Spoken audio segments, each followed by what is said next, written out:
जगमान निगम समाज सेवी आज आम अनशन बस कहीं 1 वर्ष है झारबंद प्राथमिक स्वास्थ्य केन्द्र डॉक्टर नहांती जे थे डेपुट कर बाहर को पठे दिया तो आमर परमानेंट डॉक्टर दरकार एटा आमर दाबी बिना परमानेंट डॉक्टर रे मु जगमान निगम यू मरवा पर्यंत उठबी ना।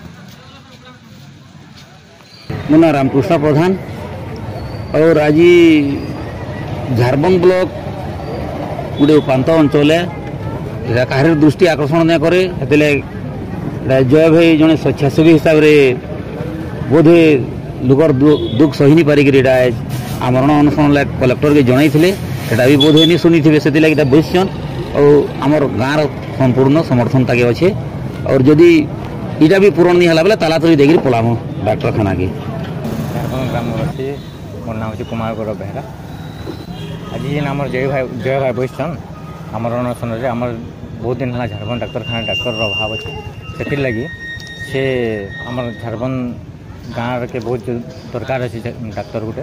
तो से लगी से आम धन्यवाद जनाबू से ये आम अनशन कर अनशन के आमर ग्लोबल स्पोर्टिंग झारबंद व्यवसायी संघ झारबंद और समस्त अनुष्ठान आम समस्ते सहयोग कर समर्थन कर।